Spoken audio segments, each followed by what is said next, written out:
अस्सलाम वालेकुम दोस्तों, मैं अमजद काजी और आप देख रहे हैं मेरा यूट्यूब और फेसबुक चैनल। तो इस वक्त मैं जैसे भी आपको पहले बताया महार शरीफ में मौजूद हूँ। साहिबज़ादा साद साहब और साहिबज़ादा हसन फ़खर महावीर साहब की खिदमत में हमारे पेशवा पीर मुर्शिद हज़रत ख्वाजा अब्दुल समद खरम महावीर रहमतुल्लाह अलैह के नवासे भी हैं। इनसे हमारी मोहब्बत का एक सिलसिला अलग से है।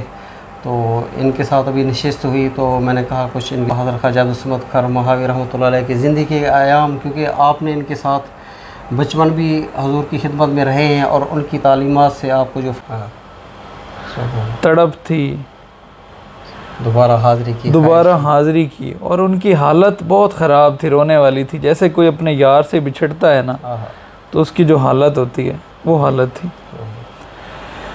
और जो हर आने वाला मैंने इंसान को देखा, मैं आप जाएं किसी भी ज़िंदगी में के इम्तिहानात से इंसान जैसे गुज़रता है, जैसे जैसे इंसान बड़ा होता है इंसान सीखता है। इंसान एक ऐसी जानदार चीज़ है जो वक्त के साथ सीखता भी है, बदलता भी है।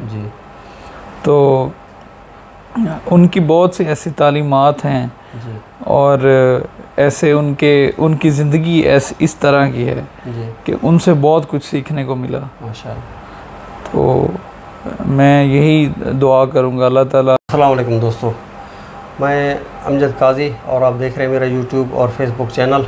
तो इस वक्त मैं जैसे भी आपको पहले बताया महार शरीफ में मौजूद हूँ। साहिबज़ादा साद साहब और साहिबज़ादा हसन फ़खर महावीर साहब की खिदमत में हाज़िर हुआ हूँ। और इनके साथ हमारा एक तो ताल्लुक़ दीनी हवाले से भी और मोहब्बत का सिलसिला भी है। तो साहिबज़ादा साहब जो हैं मियां हसन फ़खर के दामाद भी हैं, इनके भतीजे भी हैं और हमारे पेशवा पीर मुर्शिद हज़रत ख्वाजा अब्दुल समद खरम महावीर रहमतुल्लाह अलैह के नवासे भी हैं। इनसे हमारी मोहब्बत का एक सिलसिला अलग से है। तो इनके साथ अभी नशिस्त हुई तो मैंने कहा कुछ इनके बारे में पूछें और अपने पेशवा हज़रत ख्वाजा अब्दुल समद खरम महावीर रहमतुल्लाह अलैह की ज़िंदगी के आयाम, क्योंकि आपने इनके साथ बचपन भी हजूर की खिदमत में रहे हैं और उनकी तालीमात से आपको जो फैज़ मिला है, ये घर के उनके जैसे कहते हैं कि आप इनसे बहुत मोहब्बत भी करते थे। ये तो हमें भी मालूम है, जब शुरू से हम आए तो ये साहिबज़ादा साहब जो हैं बहुत छोटे थे, तो उस वक्त से हमारा इनके साथ ताल्लुक़ भी है, इनसे मोहब्बत भी है। हम सबसे शुरू जो करेंगे इनके नाना हजूर हमारे पेशवा पीर मुर्शिद मेरे वाली नेमत हज़रत ख्वाजा अब्दुल समद खरम महावीर रहमतुल्लाह अलैह के बारे में मैं इनसे कुछ जानना चाहूँगा कि उनके बारे में भी हमें बताएं और उनकी ज़िंदगी के अयाम, उनकी मोहब्बत आपसे किस तरह से थी और किस तरह से आपको तालीमात और दीन के हवाले से भी माशाल्लाह आप नौजवान हैं। तो लेकिन मैंने आपको देखा है आप दीन के हवाले से भी और ज़िम्मेदारी के हवाले से भी आप बहुत एक साइड से हैं कि काफ़ी मरतबा आपसे मुलाकात भी हुई, लेकिन उम्रा करने के लिए भी आप वहाँ पर आए मदीना शरीफ में। मैंने वहाँ पर भी आपकी मोहब्बत देखी, आपका शौक़ देखा। अल्लाह ताला आपके इस शौक़ में बरकत दे। तो मेरे लिए भी ये दुआ किया करें, हमेशा आप सबकी दुआओं का तालिब रहता हूँ। तो अपने बारे में कुछ बताएं। बिस्मिल्लाह करें हमारे पेशवा पीर मुर्शिद ख्वाजा अब्दुल समद खरम महावीर। जी शुक्रिया। बिस्मिल्लाहिर्रहमानिर्रहीम।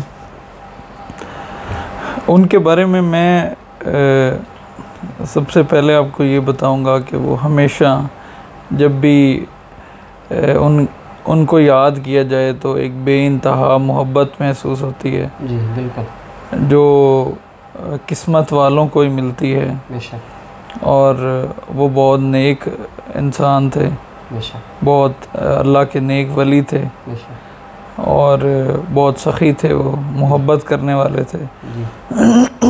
बचपन में भी उनसे बहुत मोहब्बत मिली और बहुत कुछ सीखने को मिला। और मैं ये कहना चाहूँगा कि जो आपके ख़ानदान में बड़े बुज़ुर्ग होते हैं वो एक सायादार दरख्त के मानद होते हैं। तो वो जो साया है वो बहुत ज़रूरी होता है इंसान के लिए। किसी भी जगह पे आप जाएं, किसी भी ज़िंदगी में के इम्तिहानात से इंसान जैसे गुज़रता है, जैसे जैसे इंसान बड़ा होता है इंसान सीखता है।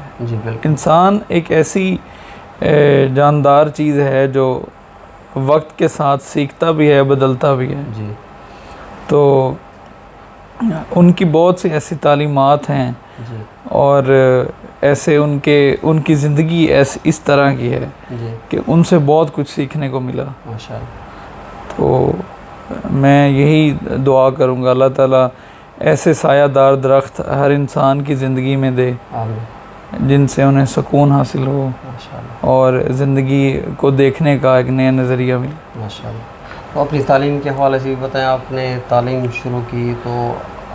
जी, मैं तालीम के हवाले से मैंने इंटर किया हुआ है माशाअल्लाह। उसके बाद शुरू से एक जैसे किसी को होता है बिज़नेस पॉइंट ऑफ व्यू से कि बिज़नेस के हवाले से उसमें मुझे काफ़ी दिलचस्पी थी, तो उसके इंटर करने के बाद मैंने बिज़नेस ज्वाइन किया, अपना बिज़नेस शुरू किया 2014 में माशाअल्लाह। अल्हम्दुलिल्लाह पिछले 11 साल से मैं वो बिज़नेस कर रहा हूँ और बहुत सक्सेसफुल, बहुत अल्लाह का बहुत करम है कि बहुत अच्छे से कर रहा हूँ। महार शरीफ के हवाले से कुछ बताएंगे हमें?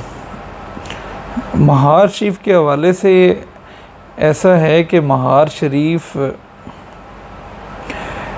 बहुत से लोगों के लिए एक ठंडी हवा का झोंका है।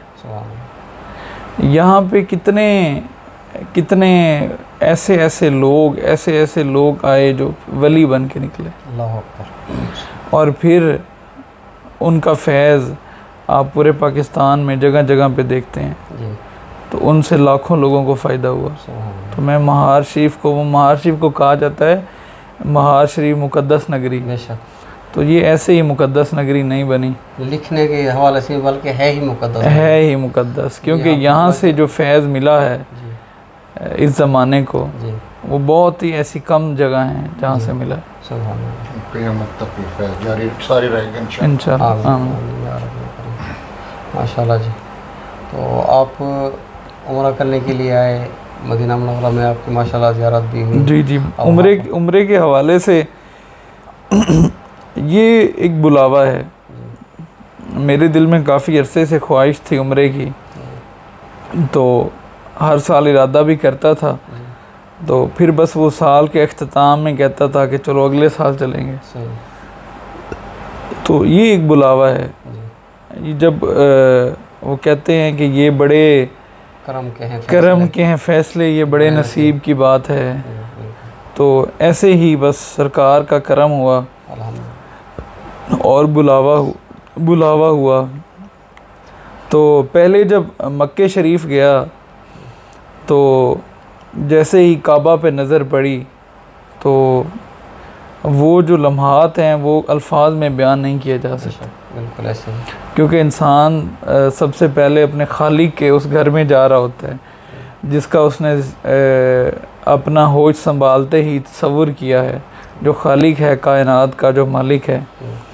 तो वहाँ बहुत खौफ भी आया जी, और फिर सारी उम्मीदें ही उसी से हैं, और फिर बहुत यकीन भी मिला। उसके बाद मक्के शरीफ के बाद जब मदीने शरीफ गया, मदीने शरीफ जब मैं दाखिल हुआ जहाँ पे मस्जिद अबू बकर सदीक और मस्जिद गमामा है, उस साइड से दाखिल हुआ,